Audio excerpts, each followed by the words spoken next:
They told you to skip the latte, to clip coupons, to buy less, want less, live smaller. They said wealth was about restraint, about denying yourself tiny pleasures, so that one day, maybe, you'd earn the right to breathe easier. But while the world was busy saving pennies, the wealthy were mastering systems. They weren't cutting back, they were building forward. Because the real secret of wealth was never about what you gave up. It was about what you built that kept paying you back.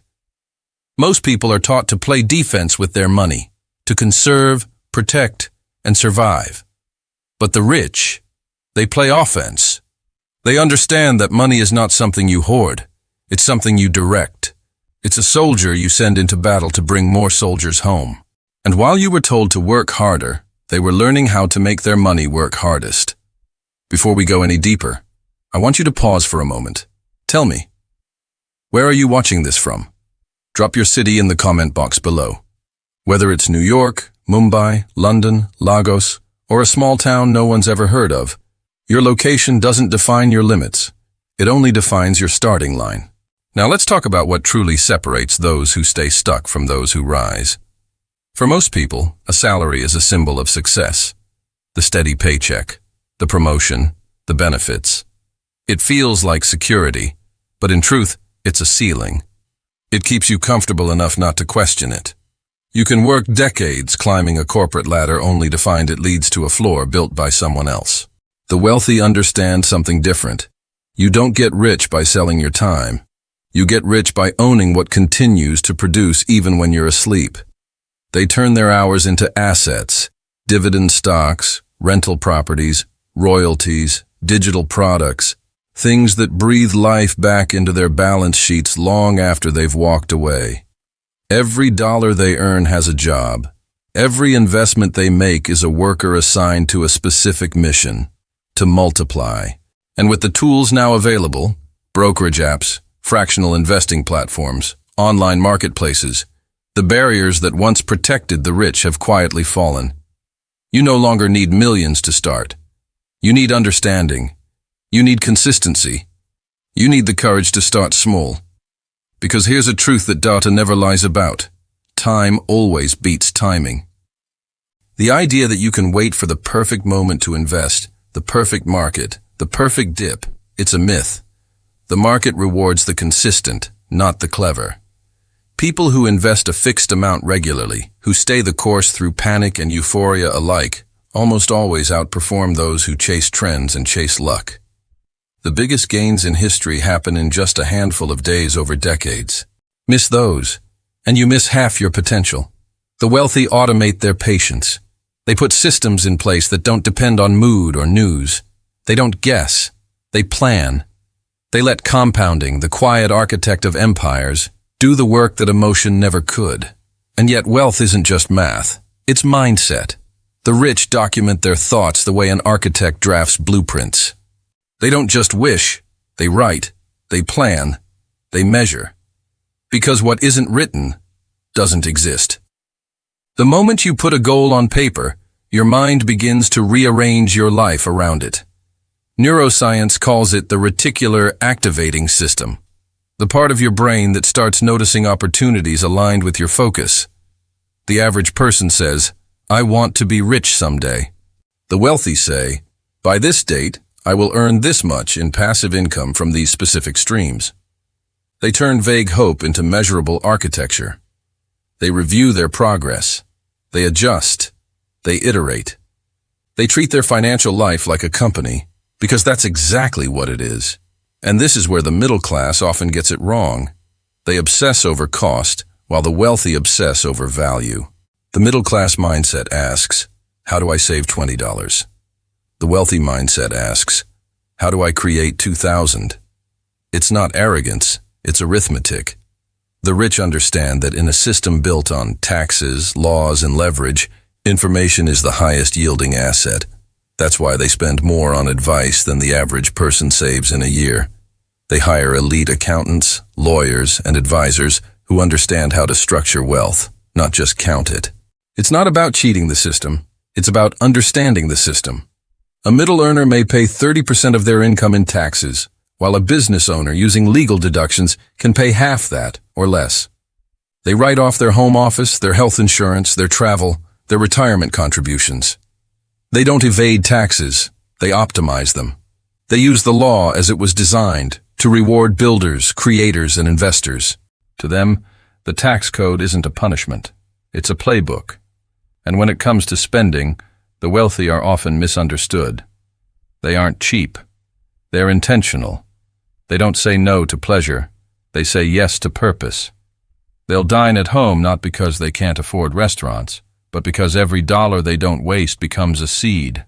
100 here, 500 there, redirected into assets that compound over years into freedom.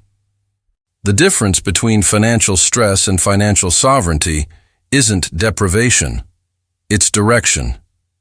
What makes the rich different isn't that they have money.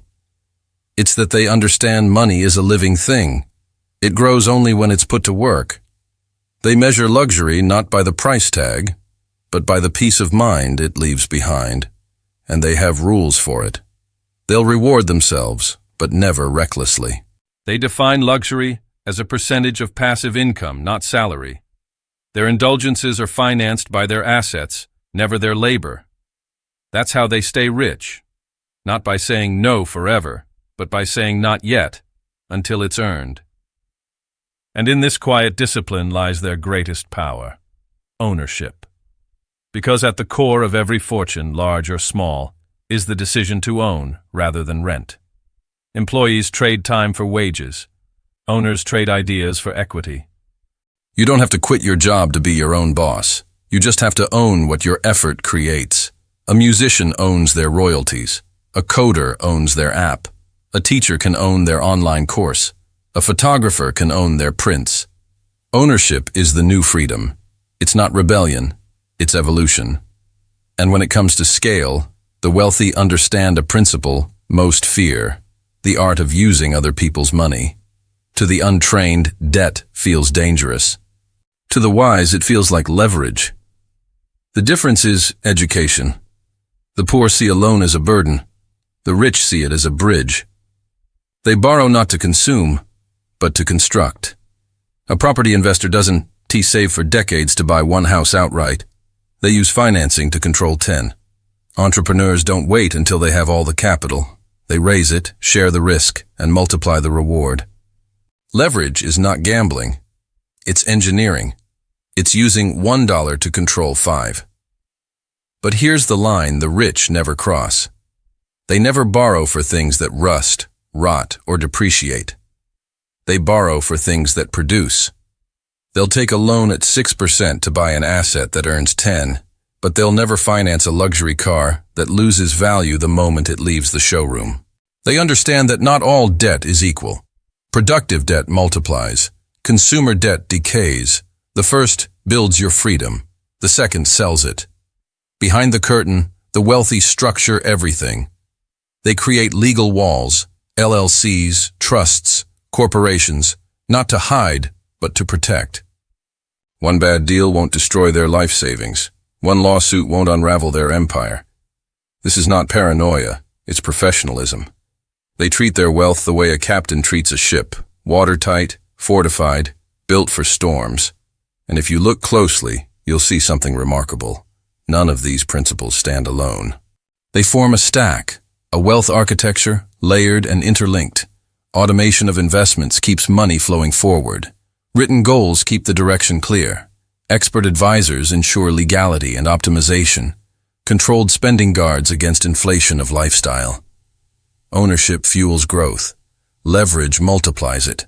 Together they form an ecosystem, self-sustaining, compounding, alive. You might wonder, why didn't school teach this? Why weren't we shown how to build, structure, and protect wealth instead of just earning it?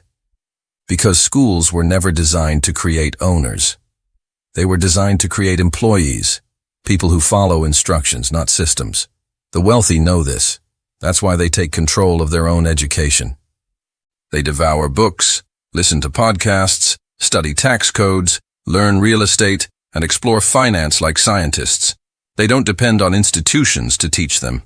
They teach themselves. Knowledge is free now. but wisdom is earned. The rich earn it through experimentation, through mistakes, through application. They test, they learn, they adapt. They move from consumer to creator, from spender to strategist, and slowly, brick by brick, their freedom compounds. Maybe you don't have millions. Maybe you don't have a family legacy or an Ivy League degree. That's not the starting point that matters. What matters is the decision. The moment you stop seeing money as something that happens to you and start seeing it as something you can command. Every empire begins with a first move. It can be as small as setting up a $100 auto investment every month, writing down your first income goal, booking a consultation with a CPA to understand what structure fits your side hustle, canceling one forgotten subscription and redirecting that money into a high-yield account. The scale doesn't matter. The motion does. Because wealth isn't an event. It's a skill, a learnable, repeatable craft. No one is born knowing how to read a balance sheet, how to calculate a cap rate, how to structure a company or evaluate a deal. These are not mysteries. They're skills. And like any skill, they sharpen with use. The difference between where you are and where you want to be is not luck. It's literacy. Financial literacy, strategic literacy, emotional literacy. You may have been told the game is rigged, and in some ways it is. But here's the part they don't tell you. Once you learn the rules, you can play it too. You can win by understanding leverage, ownership, and time. You can escape the trap of trading your life for a paycheck. You can build systems that work for you while you live your life fully. Systems that outlast jobs, economies, even generations. So wherever you're watching this from, tell me in the comments. Tell me the city, the place, the corner of the world where you've decided to begin this chapter. Because somewhere out there, someone just like you is hearing these words and making the same decision. To stop surviving, to start building, to take control. And if something in this message stirred something in you, if it made you see money differently, see yourself differently, take a moment. Share it. Like it. Subscribe if you haven't yet, not because of the algorithm, but because this story doesn't end here. The next chapter is about how to turn what you've learned into action, how to build structures that legally protect, multiply, and preserve your wealth for generations to come. This isn't about getting rich overnight. It's about never being poor again. It's about stepping into a new way of thinking, one that trades fear for strategy, confusion for clarity, and scarcity for design. You don't need permission. You just need the decision. The systems are already there. The tools are already in your hands. Now go build your legacy.